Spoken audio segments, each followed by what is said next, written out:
चलिए आगे बढ़ते हैं और अब बात करते हैं शक्कर की। शक्कर की बात इसलिए क्योंकि खबर ये आ रही है कि शायद सरकार चीनी एक्सपोर्ट पर बैन को कंटिन्यू रख सकती है।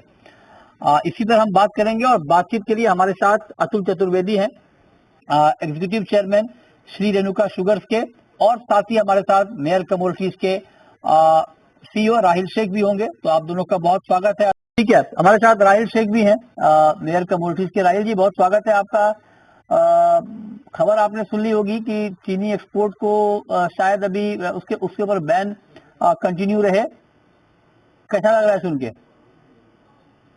झा साहब नमस्कार। अच्छा तो नहीं लग रहा है बट अगर अच्छा लगेगा आपको। आंकड़ों की बात करें तो आई थिंक सरप्लस अवेलेबल है हमारे पास। हाँ।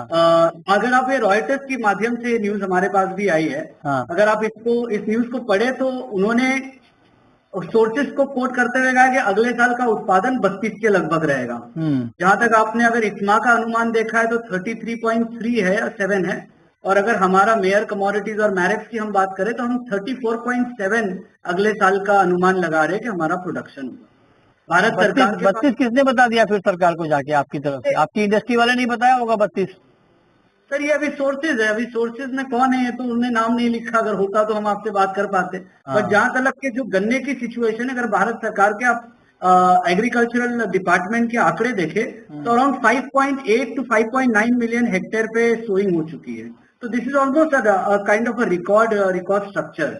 आप डैम के लेवल अगर महाराष्ट्र और कर्नाटक के देखोगे तो 95% सारे डैम अभी भरे हुए हैं। अच्छा। तो शक्कर को लेकर के और गन्ने के उत्पादन को लेकर के आप 3 साल के लिए तो भूल जाइए कि शक्कर का उत्पादन जो है, अनलेस कोई पेस्ट की बात हो, कुछ और हो, बट आज के अनुमान के हिसाब से 2-3 साल तो लगभग हमारा रेंज जो है वो 34 से 36 के अनुमान रहेगा अगले 2-3 साल के उत्पादन को। तो गन्ने की साइड से हम सॉर्टेड है। अभी सरकार का अगर आप खुद के आंकड़े ले ले तो वो कहते हैं कि 77 लाख टन का ओपनिंग स्टॉक है, और अगर 34.5 का भी उत्पादन पकड़े तो 42.5 मिलियन टन की हमारे पास में उपलब्धि रहती है, जिसमें अगर अपना डोमेस्टिक कंजम्पशन 30 का माने तो तकरीबन 12 मिलियन हमारे पास सरप्लस बचता है। 12 मिलियन?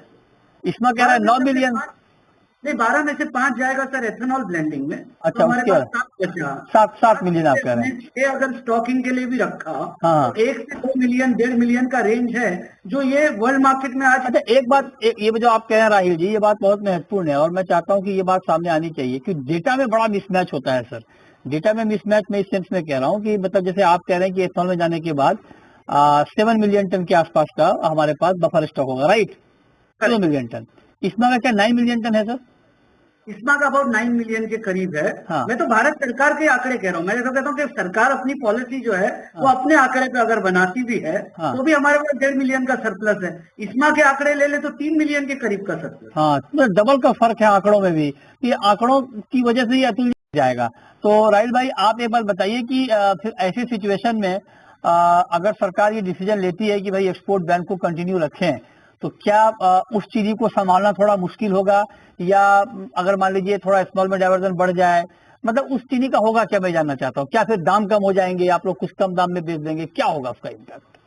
तो देखिए, सबसे इम्पोर्टेंट तो बैंक की लॉटरी लग जाती है जब स्टॉक को हम कैरी करते हैं। अभी हम हमेशा कहते हैं कि इंटरेस्ट का जो बर्डन है वो इंडस्ट्री पे सबसे बड़ा हो जाता है, क्योंकि मंथली कोटा सरकार देती है। हम उस मंथली कोटा के अलावा शक्कर को बेच नहीं पाते।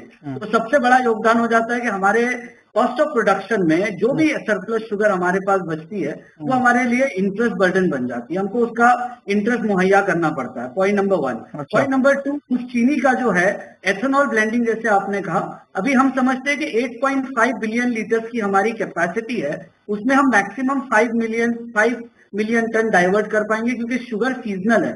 हम 5 महीने क्रशिंग करते हैं और 12 महीने फिर वो एथेनॉल की सप्लाई जूस से हो नहीं पाएगी। अच्छा। तो उसकी अगर आप मिसमैच लोगे तो हम 8.5 बिलियन कैपेसिटी को 70% तक इस्तेमाल कर सकते हैं। तो वो अराउंड 5 मिलियन से 5.25 का 5 से मैक्सिमम हो सकेगा हमारा डाइवर्जन। तो हमारे पास आज जो परिस्थिति रहेगी कि इस चीनी को हम कैरी करने के बाद उसकी क्वालिटी खराब होती है, कैरी करने से डोमेस्टिक प्राइसेस गिरते हैं, जिसकी वजह से FRP देना कभी कभार मुश्किल हो जाता है। तो ये सारी चीजें, I mean it's a circle of life. अगर एक चीज अच्छा। को हम रोक जाते हैं तो वो चीज फिर आप समझिए। दूसरा, आपने जैसे अतुल भाई से कहा कि हाँ। बांग्लादेश की स्मगलिंग, जैसे अतुल भाई ने कहा, कम हो जाएगी। अगर कोई चीज ऑफिशियल जा रही है हाँ। तो वो स्मगलिंग इसमें ऑटो कम हो जाती है। पाकिस्तान अफगानिस्तान का जो एक्सपोर्ट अभी चल रहा है उसमें आप देखिए तो पाकिस्तान के ऑफिशियल एक्सपोर्ट अलाउड होने से हाँ। अफगानिस्तान को चीनी ऑफिशियल रूप से जाना शुरू हो गई है। अच्छा। तो मेरा मानना ये है कि थोड़ा अतुल भाई से मैं सहमत करता हूँ हाँ। कि एक्सपोर्ट अगर ऑफिशियल खुल जाता है हाँ। तो ये ऑफिशियल चैनल से जाना शुरू हो जाएगा, कि ना जाए ना कि ये स्मगलिंग या पेल्फरेज रूट से। ओके, चलिए, बहुत शुक्रिया राहिल जी आपका, अतुल जी आपका हमारे साथ जुड़ने के लिए और चीनी की इस नई ताजी खबर पर मीठी मीठी बातें करने के लिए। देखते हैं कि ये बातें आप लोगों की कितनी मीठी रह पाती हैं, क्योंकि कड़वाहट की बात तो ये है कि अगर एक्सपोर्ट बैन कंटिन्यू हो जाता है तो थोड़ी चिंता तो होगी, लेकिन खैर देखते हैं इस पर क्या होता है। बहुत शुक्रिया आप दोनों का। लेकिन अब बात करते हैं